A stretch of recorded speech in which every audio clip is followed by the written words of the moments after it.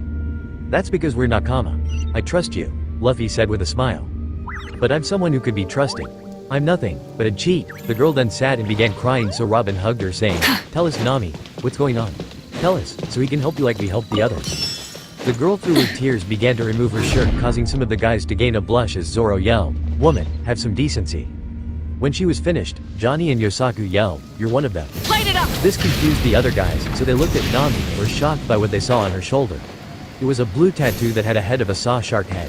This caused Usopp to yell, "You're one of the Arlong's pirates?" Zoro was about to go to his sword, but saw Luffy was calm through this, so he simply laid back and said, "I presume there's a story as to why you joined them in the first place, and of course, it wasn't out of charity." "No, you can say I joined them for some kind of charity," Nami said as tears were still falling, shocking Zoro. Nami then wiped her tears as she said, "I think it's best that I explain for you why I joined them in the first time." The girl then went on telling them how her original country was ripped apart in a huge war. How a marine by a name Belmir adopted her and another young girl named Nokiju. How she took them to her hometown, the Komoni Islands. How she grew up with her, how she struggled feeding them but always treated them like her own children. How she had skill for drawing maps, how she wanted to draw a map of the world. How her skills impressed Belmir and she believed in her dreams. How one day she had a fight with her, how all hell broke loose on the same day when the Arlong pirates. How they demanded money to allow people to live. How the villagers tried to hide both her and her sister to avoid detection from Arlong due to their bad money situation. How they managed to find their house. How Arlong defeated Belmir when she tried to fight him. How they cried out for her, drawing attention to themselves. How Belmir traded her life for them. How she tried to kill Arlong the first time only for him to take notice of her drawing skills and make a deal with her that if she managed to get 100 million berries he will let her village go. And finally how she began to risk her life to gather the money. And we finally reached this point where I'm with you. Nami looked around to see Johnny, Yosaku, and Usopp in tears. Robin felt her heart break into pieces when she heard the girl's story. The only thought that hit her was how can she survive through all of that. Luffy was the only one calm. He looked at Nami and walked to her. The girl looked at him half expecting him to kick her out of the ship. Not that she can blame him, she was playing with him all this time. But that never happened. He simply hugged her as he said, "Don't worry Nami, I'll help you." The girl then began to cry and said, "Thank you Luffy." The boy then came out of the hug and told her, "Once we're done here, I promise I'll go and kick his butt for you." Luffy was externally calm, but on the inside he was angry. No one dared to make his Nakama cry and can get away with it. He couldn't wait till he face off with that Arlong guy and give him a piece of his mind for hurting his navigator. The girl's eyes shoot wide open. She came to terms that she needed help, but she didn't want that kind of help yet. Although she believed in Luffy's strength, she didn't want him and the others to die, so she quickly said, "No, wait. That's not the type of help I want." Everyone looked at her in confusion. If she didn't want them to fight, then what did she want them to do in the first place? The girl blushed a little as she said, Please, I don't want violence, since the lives of the villagers I live with are on the line. So can you possibly, I don't know, lend me some of your money, Luffy, so I can finish the payment? The rubber boy rubbed his forehead. He didn't have a problem giving Nami the rest of the money, but he looked at Nami and said, Nami, I can help with the money, but are you sure he's going to honor his deal? The boy scratched his head as he then added, I mean, pirates aren't known for honoring their deals. Unlike what everyone thought, Luffy did know that most pirates cheat, steal, kill, and destroy any village they come to. When Shanks came to his village, he told him that not all pirates are him. He told that some pirates are only interested in ruining people's lives just for the fun of it. The girl looked at him unsure of what to say. She knew he was right, but she didn't want harm to come to her village or her friends for the first time since becoming a pirate thief. So she said with a bright expression, 100%, he is committed to our agreement since we made it, and hadn't done anything to prove otherwise. The boy then let out a sigh as he said, okay. Nami then began to smile brightly, but Zoro then said, okay, but this doesn't solve another problem of ours. The girl looked at him in confusion as to what problem remains after this. Once she finishes paying Arlong, she is free to do whatever she wants, so in essence, there should be no problem. What happens if he didn't honor his deal? Zoro spoke with absolute certainty in his voice. I mean, we can't cross that from our calculations. He always can play chicken, and increase the terms or just make the money disappear altogether. He wasn't to throw this out of the window just because Nami said he is trustworthy. Pirates are S, and that's a fact. Luffy is an exception from that rule since he's already as weird as hell. The girl looked down, as she also always thought about what will happen if he betrayed their deal. It would practically ruin her life to no end. All of her hard work will be practically thrown down the drain with no one to console her, so she shook her head as she looked at the wayward swordsman saying, there's no way he will. And let's leave that for another time. Zoro nodded his head, as he opened a memo inside it that said to prepare to fight Fishman later on. Nami then looked at Luffy and said, so Luffy, will you give me enough money to finish the rest of the payment? She looked at him with hope in her eyes that the torture would finally stop, that all her pain and hard work would pay off. The boy sighed as he said, how much do you want, Nami? The girl's expression brightened even further as she said, you're the best, Luffy. She then proceeded to yank from her pocket a large piece of paper that had many calculations on it, as she began explaining, well, you see, on my last trip, I reduced the total down to 50 million berries, and now I have about 20 million of them, so I need about 30 million berries. She then made the paper disappear as it appeared saying, so will you help? The boy looked at Robin who nodded, so he said, all right, the money's in my room. Feel free to take it. The girl then stood up to go, but Luffy grabbed her arm and said, we're here for you, Nami. Just say the word and he'll be gone for good. The girl then said, thanks, Luffy. When the girl left the room, Luffy said, alright guys, prepare to fight fishmen after we bring our cook. And with that, groans from Usopp emerged due to his fear of fighting fishmen. After that was finished, Luffy decided with the crew against Nami's best wishes to stay at the floating restaurant for a couple more days, so he can try and convince Sanji to join his crew. But the man was as hard as nails, and Nami said that they were on a tight schedule and that if she misses her date of return, Arlong will probably off her village. Luffy was right now wrapped around Sanji's leg, as he begged and cried, please just head inside, as he looked down at the boy and said, what now, don't you get it? I don't want to join your damn crew. I'm flattered that you want me to join the crew, but I won't leave this place until that old moron acknowledges my skills. A voice from the kitchen then emanated for everyone to hear as Zeph said, and that's something that's not going to happen even if you grew wings, little eggplant. Go with the boy, and stop ruining my restaurant's food with your horrible cooking. Sanji then yelled back, you'll acknowledge me, even if I had to beat it from you. Luffy then gained an idea, well, if you join my crew, we have Nami on it. The redhead then threw a mug at Luffy screaming, I'm not some advertisement, you know. The rubber boy pouted as he rubbed the assaulted area, and then looked at Sanji who had hearts in his eyes as he said, Nami Swan, I am your enteral servant of love, and I will serve you faithfully. The man then regained his posture as he said, no, even with such beauty on board, I can't leave this place, I'm sorry. Luffy then returned really bummed out to his seat, as he began to eat his meat. He then felt Robin put her hand on his shoulder as she said, let me try with him. The boy honestly didn't like the idea of Robin talking with Sanji, since he always flirted with her, but he had no other choice. So he nodded his head, and with that, the girl stood up and went up to the cook. The moment the man saw her, his eyes turned in heart, and he said, Robin-chan, I'm your. He then adjusted himself as he said, I perceive you came to talk with me. The girl smiled as she said, perceptive, but no, I want to ask you a question. The man blinked but nodded his head telling her to ask, so she said, Sanji, what is the real reason you don't want to leave the place? I mean, there has to be more than Zeph acknowledging you. The man then took out a cigarette and said, lighting it, well, you see, I owe everything to the old man in there, so I can't just up and leave this place. Robin understood from where he was coming. Whatever was the story between Sanji and Zeph, it made the former feel indebted to the latter. This means that Sanji thinks he's doing Zeph good by being here, and not living his life. Sanji, I can't claim I understand what happened between you and Zeph, but have you ever looked at it from Zeph's perspective? The blonde-haired man looked at her in confusion as she began to explain further. I mean, he did what did for you to live, but what you're doing now isn't living. He only insults your cooking so you can go out to the world and see it for yourself. She then remembered Luffy's story with Shanks and decided to tell it to him. My boyfriend Luffy was once rescued by someone, and that person lost his arm, but when the time came for him to go, that person told him to live his dreams, and that's what Zeph precisely wants from you. Sanji looked at her, captivated by her words. They all rang true in his head, but deep down he still couldn't leave this place. Zeph was like a father to him. He sacrificed everything he had for him, so he can't just leave him alone and just disappear on a moonless night. On the other hand, what Robin said was also true. The old geezer didn't want him to stay here and rot till he's nothing but an old man. He was lost in his thoughts, trying to think of a way to reply to the black-haired girl, who only smirked and said, "When you find the answer, tell me." She then went to her table. Zoro then looked at her and said, "So what happened? Did you convince Captain Flirt to join us?" "No, I didn't, but I think I came close enough to convince him. I'm just letting him think about it," she replied. Zoro then looked at Luffy, wanting to convince him not to take the cook, since he didn't like him from the start, but then the doors were suddenly slammed open. Everyone then looked at the doors and saw two figures enter them. One was Jin, that Luffy and the others helped a couple of days back, and the other figure was a giant of a man who was holding onto Jin. He was wearing a huge cloak on him, but his purple hair could be seen from under the cloak, as well as a cloth tied around his head. Jin then said frantically, "Here's the restaurant I told about, Captain. Here he can bring you food." The man then began to beg, "Please give me some food. I'm extremely hungry." He then slipped from Jin as he hit the ground with a thud while the smaller man tried to help him up. Once the people looked at the man and gave him a better look, they all shrieked in fear as they recognized who he was. The man was none other than Don Krieg, the captain of the Krieg Armada. He was a pirate known for his dirty tricks to take down opponents, such as faking defeat before attacking merchant vessels, marines, and pirates alike. He was known in the East Blue as the strongest man there, but his steam was cut short when he entered the Grand Line, when they encountered a single man who destroyed his entire fleet in one night, only leveling his original ship.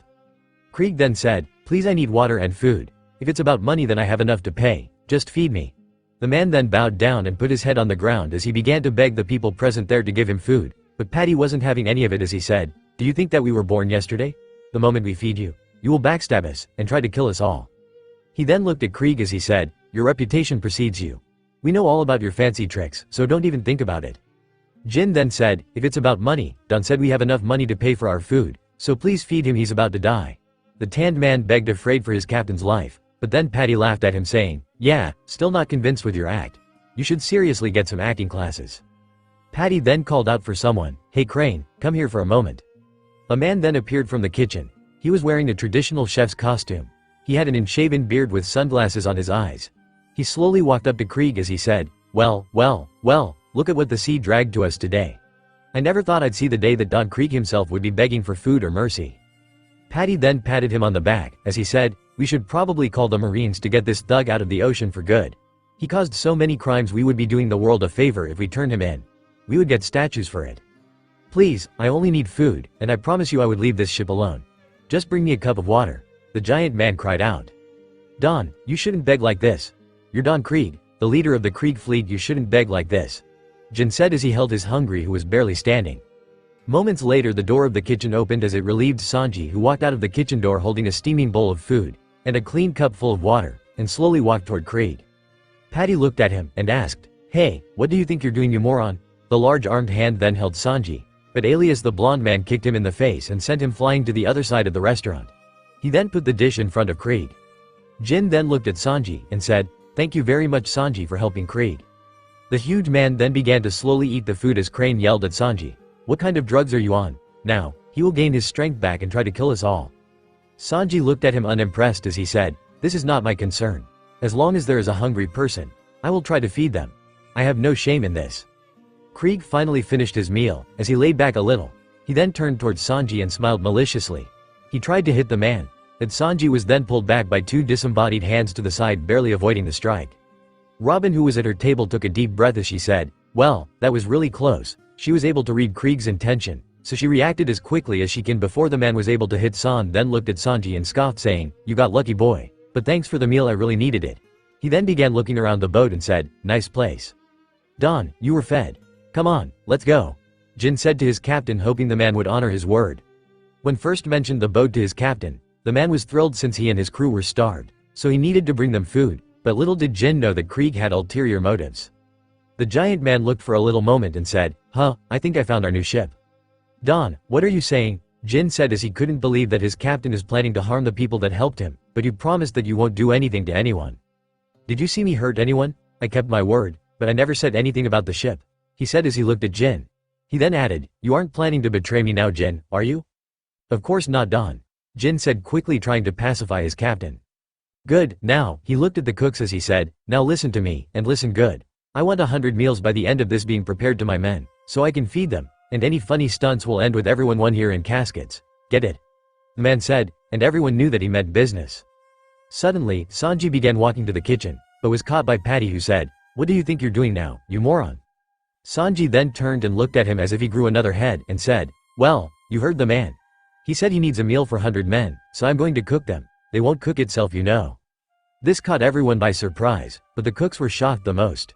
They knew that this idiot loved his place more than anything in this world, so why was he trying to help Krieg of all people? Patty then did the most logical thing he saw at the moment as he slammed his giant fist on Sanji, sending him to the ground, as he said, why don't you try a rest for a little while, because I think you lost it for a bit. Listen here, Sanji. I don't usually say anything when you give free food to some crooks who don't have anything, but I won't allow you to ruin this place. Sanji then looked at him and said, my job as a cook is to feed people whoever they are, and it doesn't matter what happens afterward. The man truly believed in his philosophy that anyone should get a good meal to fill his stomach. Patty then scoffed as he said, are nuts or something? Are you trying to kill us all? This is not some moral issue. This is you trying to ruin this place as you're thinking. If I didn't know any better, I'd say that you're Don Krieg's secret spy on the ship. Krieg then said, what are you cooks waiting for? I need food for my men right now, so get it. Jin then said, please do as he said, I don't want anyone to be hurt here.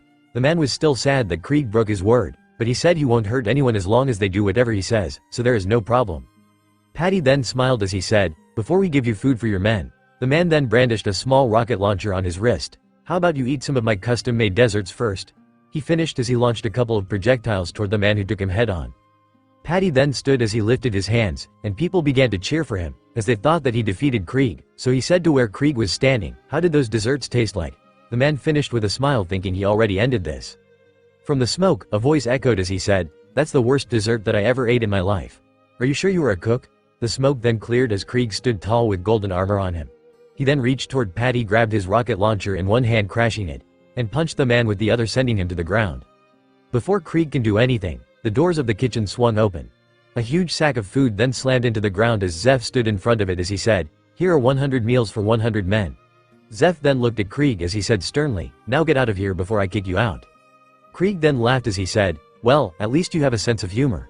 But no, by the time I'm back I want this ship to be empty for me to take it, and so it can act as my new home ship. Zeph then said, that's not happening, and if you try anything, I will kick you to the bottom of the sea. Krieg's eyes then widened as he said, I knew I remembered you from somewhere. Your red leg. Zeph. The man who used to defeat his enemies in a foot-oriented fighting style. They say your nickname came from there, right? Zeph then said calmly, yeah, that's me. What's that mean to you? Nothing really, Krieg said, but then added, but that means that you went to the Grand Line, right? Everyone hold hands! Zeph then said, that's none of your always so concerns. calm. Now go out of my ship, or be kicked out of Wish it. I were the same. I see, Krieg said as he rubbed his chin. He's just in Here's an what's going to ordinary happen. dream, so You it all are shouldn't going to be empty him. the ship, and I'm going to take your log from your sails, to which I will use this time on my journey. Shadia has Zeph such then good scoffed as he taste. said, as if I'll ever I can give someone never like you go my wrong log. with her opinion. Krieg felt insulted, but he then No, yelled, it I'm Don doesn't Krieg, seem to be- the strongest man Doesn't alive. want to dream I had all the past things necessary to forever. conquer the seas from men to ships, He's just but I only entered the lacked the dream information. recently. But this It's time with the definitely information not from him. Red Zeph's log, Sometimes I wish I'm going to Rakesh could conquer be the more sea and assertive, become the but Pirate King. I guess I'm Hey, also but that's happy not enough going to with the way happen really. things are. A voice cut off Krieg. The No, man turned it's around not in her, annoyance as he unfortunately. looked at a teenage boy wearing a straw hat sitting beside a black-haired girl, so he asked in an annoyed voice, and why is that, Brad? That's because I will be the only one who will become the Pirate King, Luffy said as if it was a truth of the world. Krieg scoffed as if he heard a crazy person talk, so he said, listen here kid, I'm in a good mood today, so I'll let this slide, but by the time I come back here, I want you gone with the rest of you bugs. The man then lifted the sack of food over his shoulder and continued walking outside the restaurant, and with that people began running outside the restaurant, each running for his life. Jin looked at the people remaining in the restaurant and said, I'm sorry for this. I didn't know he was going to do this. Sanji, who was still on the ground, stood up and said, no problem, but now we'll just have to kick his butt. Jin then looked at him with shock saying, you want to fight Don Krieg, but he's the strongest man in the world. You should take his offer, all of you, and leave this place giving it to him. He's being really generous, so why don't you take it? Sanji lit his cigarette as he said, "This place means so much to that old man, so I will fight to the bitter end to protect it." Jin then looked at Luffy and said, "You need to leave. Don is angry with you. He will kill you if you don't." Luffy merely chuckled as he said, "Don't worry about me. I'll simply kick his butt as I did to others, and defeat him." Jin then shook his head as he began walking outside to join his captain, but before he exited he said, "This is advice for all of you. Leave this place or you'll face the wrath of the strongest man alive." Jin then walked outside the door as the cook swarmed Zeph, and Patty asked him, "Owner Zeph, why did you give them food? You practically empowered them even more. You should have left them to starve and die." Zeph then yelled, "Shut up." Every cook then went quiet as they looked at Zeph, who said, "Do you understand how it feels to be hungry? How does it feel to wait for a decent meal? How to stay for days on end without a piece of bread in your mouth? How to sit patiently only to see a drop of water?" They all remained quiet, and no one dared to say anything. "No, great, so don't talk about what you don't know. We are sea chefs. We live to give people food no matter who they are. Now, we must protect our home, so get ready to fight them." And with that everyone bega. Then all of the chefs went inside the kitchen to bring weapons for themselves, as they readied for the fight to protect the restaurant. Zeph watched them with a smile as Luffy walked up to him, and said, "They sure seem fired up." The old man replied, "Can't blame them. This is their home, they're fighting for." "Old man, I want Sanji. So how about a deal? If I defeat that Krieg guy, he comes with me and becomes my chef.